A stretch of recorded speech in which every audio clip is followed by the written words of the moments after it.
Welcome back to Coaches Exploring Clarity. Today we're going to start with Chapter 10, Creativity and Disruptive Innovation.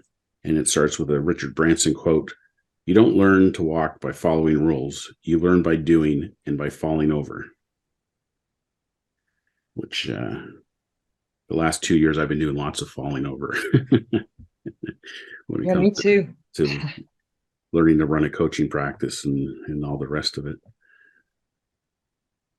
Yeah, and the difference for me between I've done a hell of a lot of falling over. And I guess the difference now I'm on the clarity train is that falling over is not a problem. Mm. But without the Richard Branson quote is what I'm saying, is that I do a hell of a lot of falling over. And whereas it's the very falling over that previously has actually stopped me because I don't want to do that again. Mm. Don't want to hurt myself again. Don't want to. But now it's a completely different sort of falling over. Yeah. Yeah.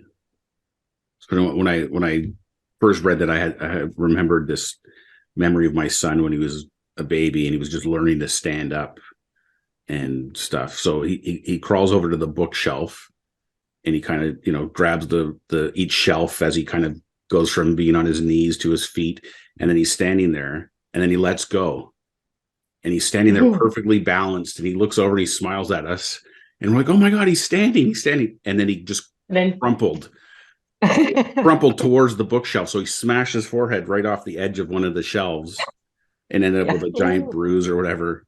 But it was like, within minutes, he was back at it, Yeah.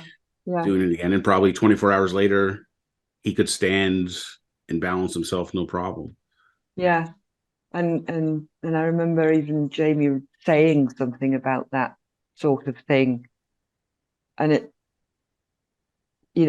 that age, so little, and you're starting to walk, you just don't even think about not getting up and starting over. That I think when he said that, actually, that was kind of one of the starting turning points for me. And I thought, oh, right, of course you do. You just do. You don't even think about whether it's a problem or it's not a problem, or if you're hurting or if you're not hurting, or you just do. Which indeed he actually at one point says, I don't know whether it's in this chapter or it's the life just is story. It just is. Yeah. Yeah.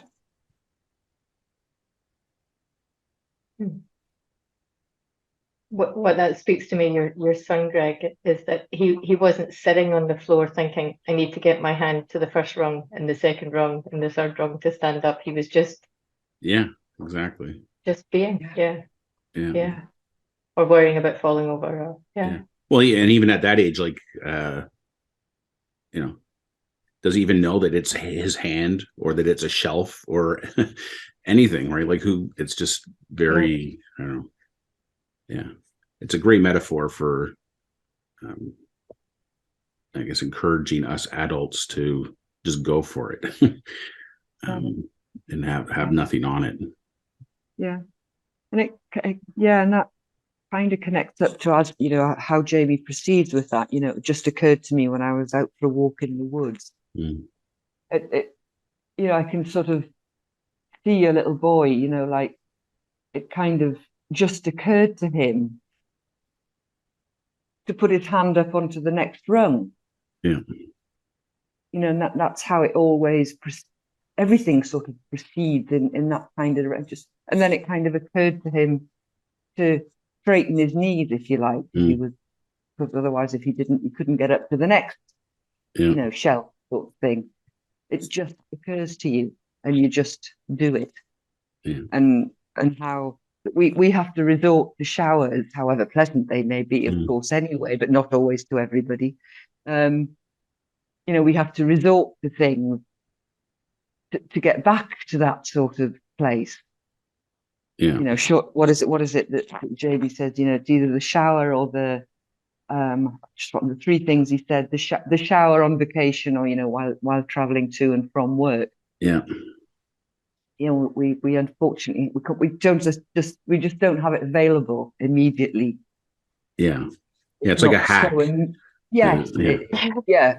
it's not good as hack. immediate as it used to be. Yeah. But but if it works, why not? Yeah. Yeah. Well, this chapter is so interesting for me because it's the, it speaks to finding that insight friendly space and what are the activities where you get your best ideas, right? And that's the notion of the shower, the walk in the woods,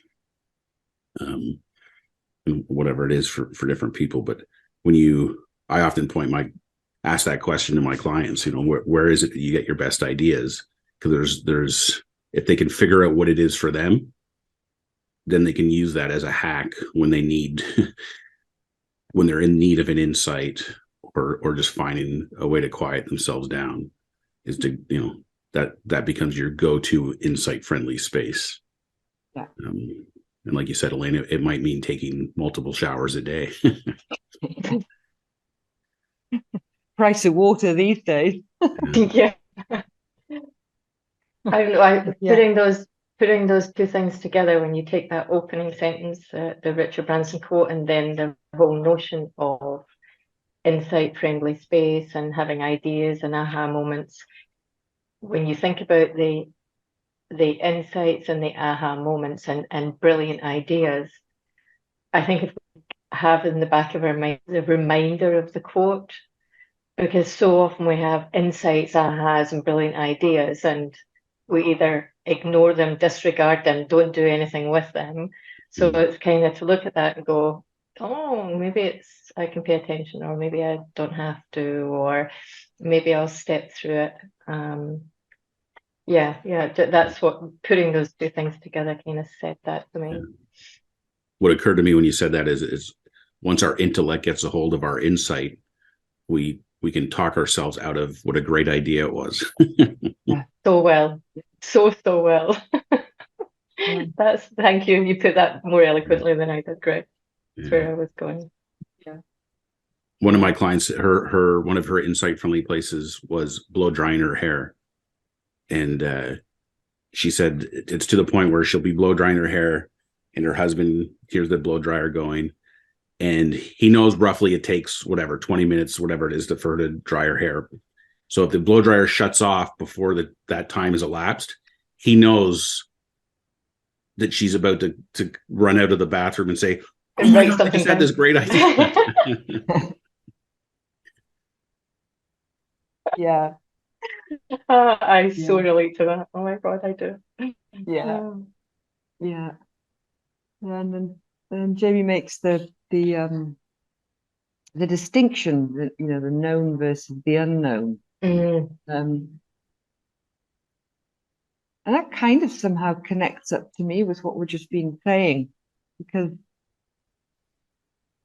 somehow there's kind of also a little, or it seems that there is for many of us a barrier in actually getting, first of all, understanding that the unknown is an insight friendly space. But I think sometimes unknown can look like an insight unfriendly space, exactly because of the nature of it being unknown. And I'm wondering if there's kind of whether we call it ego mind or whatever it is, or just personality or thought or something, contaminated thought. I don't know what you could call it. There could even be a very sort of, the terms like a deep belief that unknown is always scary, like always, which would in itself create a barrier to even allowing yourself to go and remember the last time we spoken about just being open to the idea that possible. Yeah. Something is possible, but it could be a barrier too, and something that Lynne said, that like you just ignore it or you kind of pretend it's not there, sort of thing.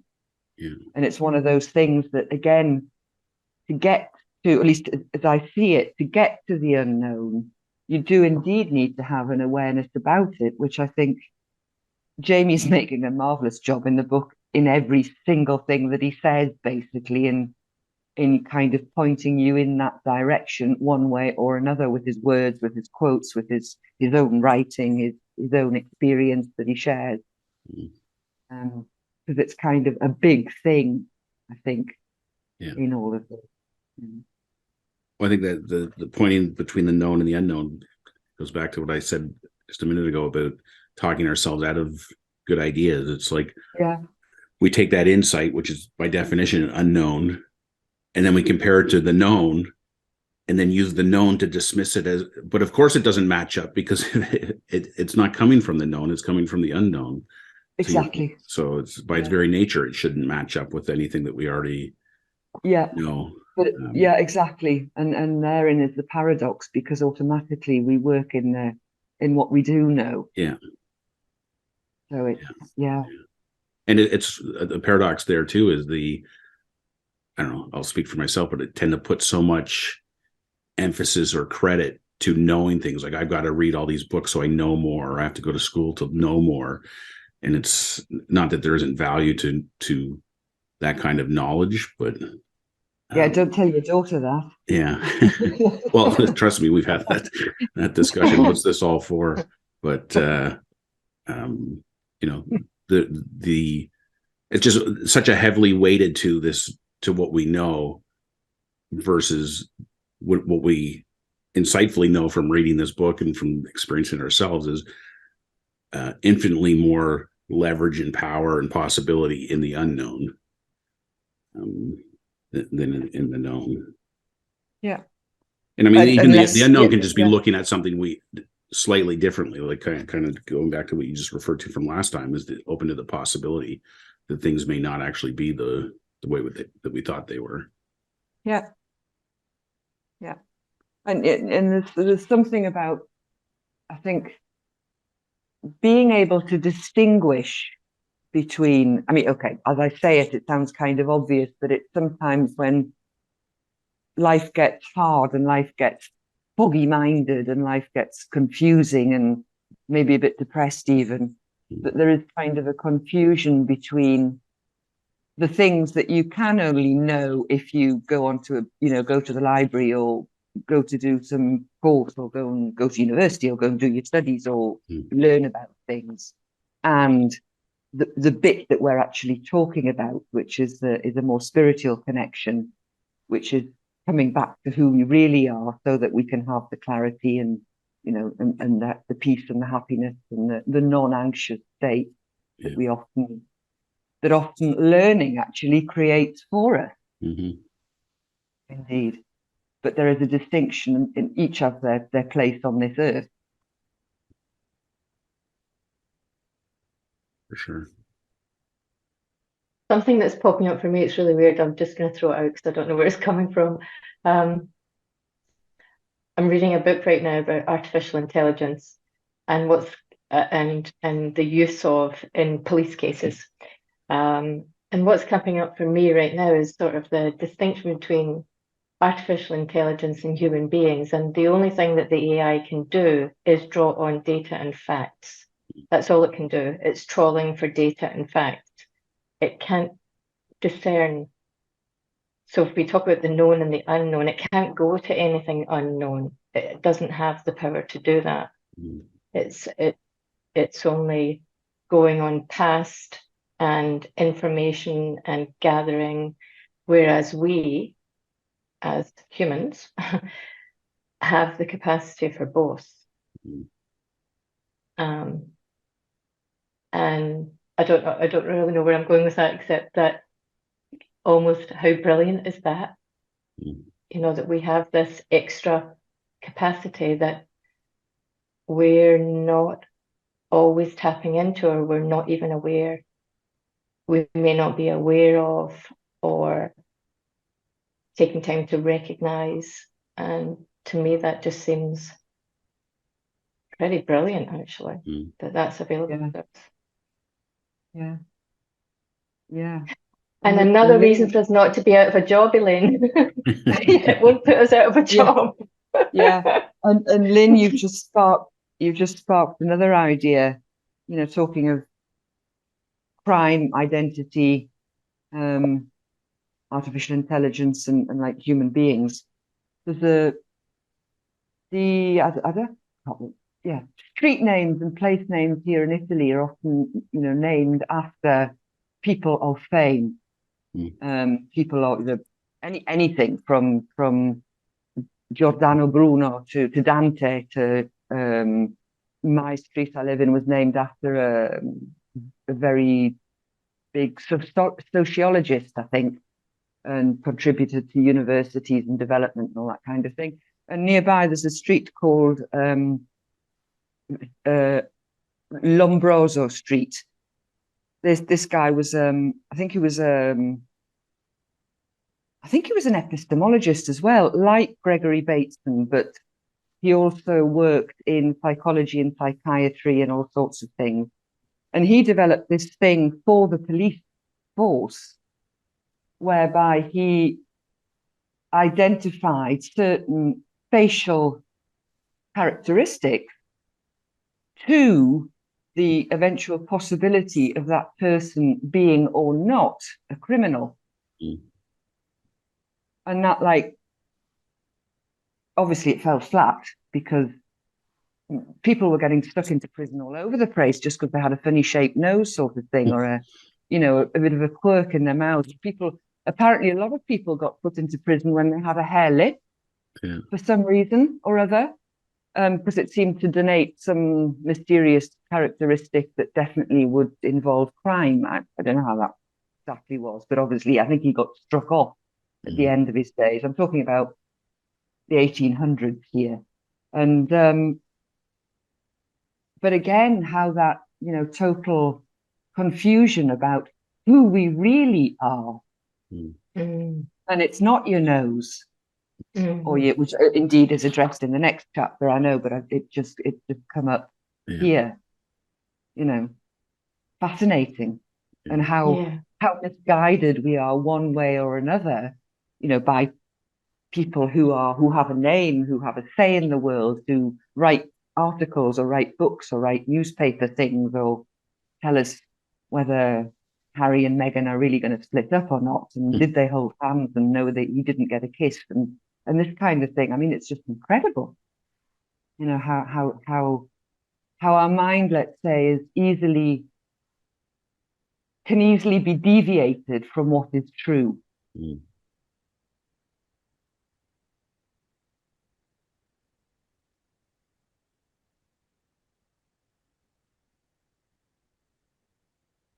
And what I'm thinking of, that's just that's going in all different directions. What I'm thinking about that is how it can easily deviate us from what is true about ourselves and who we are, and how we look at and view other people. Back to your epidemiologist thinking people with hair lip are criminals, and some of the that's really interesting.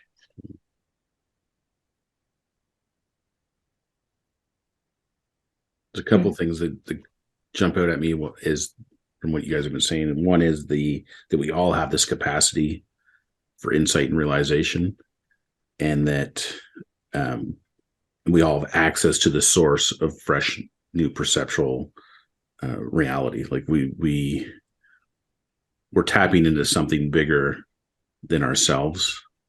And what you just said, Elaine, about our mind deviating from the truth. It's like, but there's always the chance of having an insight that brings us back to what's real or true. And then you're bringing up AI, Lynn. I was thinking about this last night because I saw some story somewhere about how AI had figured out that it can't access certain things because it needs to go through the "I'm not a robot" reCAPTCHA thing. So it's hiring people from Fiverr or other sources so it can get to, and everyone was like freaking out, going, "Oh my God, how's it doing this?" And I thought, like, okay, well, that's kind of cool, but it's really like high school level genius, because I thought, like when you're underage, you can't buy cigarettes or beer or whatever, but you can go to the beer store and ask somebody who pulls up in the parking lot, "Hey, mister, can you buy us beer?" And they, eventually you'll find somebody who says, "Yeah, sure."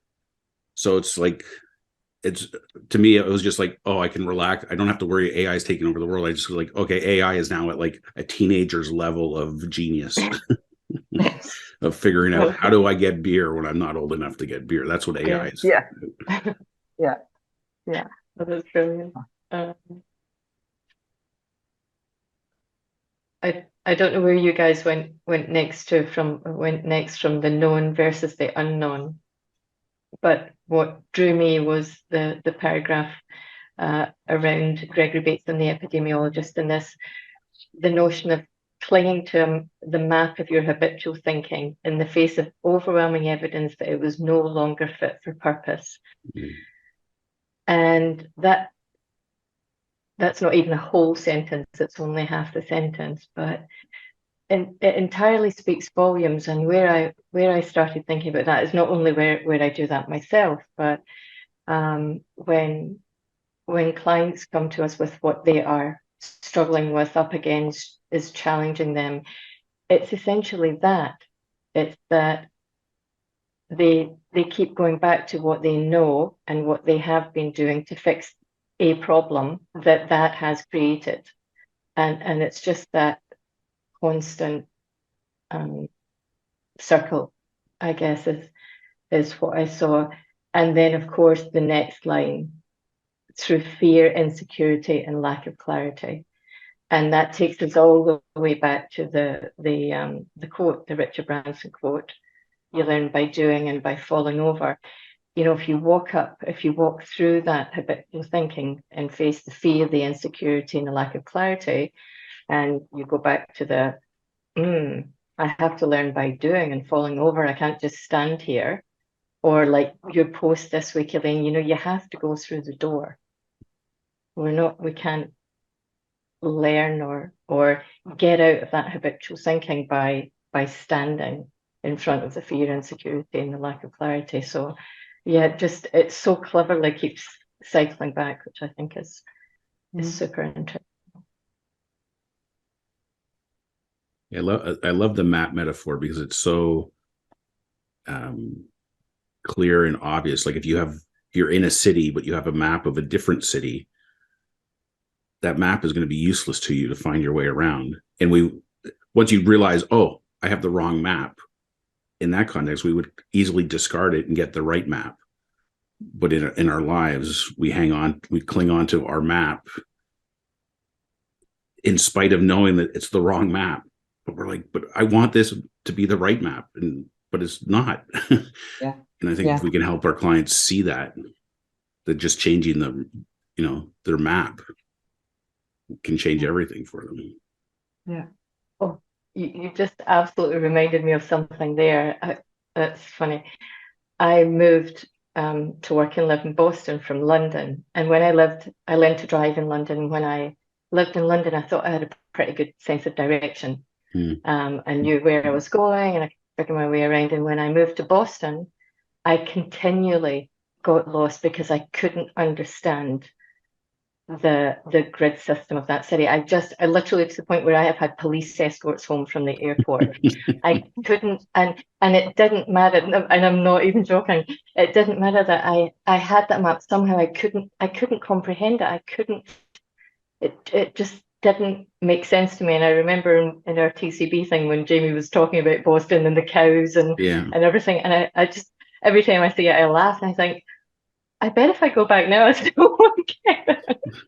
It just doesn't make sense because I kept going back to I must have, obviously, I kind of was working on how I knew to drive around cities. Yeah. I didn't know how to drive around that city. I didn't know. Yeah. So I got lost. Yeah. And how? Yeah, the map metaphor is great. Yeah. How? I don't know. This might be a little bit off track, but I'm just thinking about, how we strive to bring clarity for our, so that our clients can have clarity about what they're doing and where they're going to, sort of thing. I'm just thinking how it's so true, how if you don't know where you are, it's a fat lot of good. Even the most perfect map won't get you. And how many times do I get furious? I mean, I could throw my iPhone out the window. I'm up in the car and I've set my Google map and it's going to give me directions. And this really annoying American voice speaks to me and says all the street names with a terrible accent, so much so that I don't even understand which street name she's talking about, because it's just nonsense. Yeah. And then she'll tell me to go in a either north or northwest or southeast or whatever. And I think, well, where the hell is north? Like, where is it?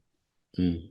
Or I just look at the map and it gives me the little arrow points in that direction. Yeah. But I don't know which way I'm facing if I look at the map. Yeah. So how do I know whether I go forwards or backwards, if you get my drift, or sideways or any other way? Yeah.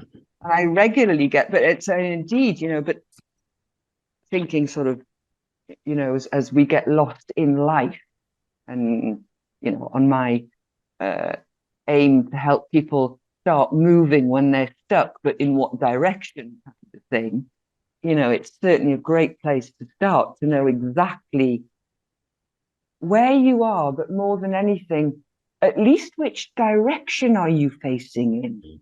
Are you going to move, towards something that has purpose, mission, something that looks real to you? Or are you going to move away from it? And it's so important, that very, very basic. Most of us, I think, or a lot of people live in sort of oblivion, me included, when it comes to driving around, but that's the starting place. Like, where are you now? And which way are you facing? Yeah. Getting your bearings is so important. Yeah. Yeah. Yeah. Well, I'll join the group and share my experience of being lost completely. So I was in Netherlands on a business trip, and we were in a city called Den Bosch, I think it was called. And I had to walk from the hotel to the office every day, which was only about a 15-minute walk if you knew where you were going. It took me at least 30 minutes every day, because I would get lost. Like this, I'm used to a very north, south, east, west grid layout kind of city where I live in Mississauga, and there it was more like a spider web. All these little short streets and curves and canals and bridges, and I don't think I took the same route once in the whole week that I was there, and I got lost every single time. And even with the phone, with the Google map, I remember there was one time literally my hotel was like, if I just turned around, it was like right there, and I went off in the other direction and spent another half an hour wandering around trying to figure out where the hell I was. And of course all the street names are in Dutch, so like I couldn't navigate my way. I've never felt more like a lost child. Anyway, it was so interesting. And then I was talking to a lady that I worked with who was from Belarus, and I don't know if this is historically true, but she said the cities were designed to be confusing, to thwart invaders, Enemies. coming in. Yeah. So yeah. I'm like, well, that explains it. You're like, I'm not the enemy. Yeah, exactly. Yeah. Let's wrap up chapter 10. I'll read out the thought experiment. We can talk about that for a minute or two and then move on. So the thought experiment: just like there's no way to unstale a loaf of bread, there's no way to freshen thinking that's past its use-by date. Fortunately, the principles behind clarity are like the baker's oven. They're always ready to produce fresh realizations as soon as it occurs to you that you won't find the answer in what you already know.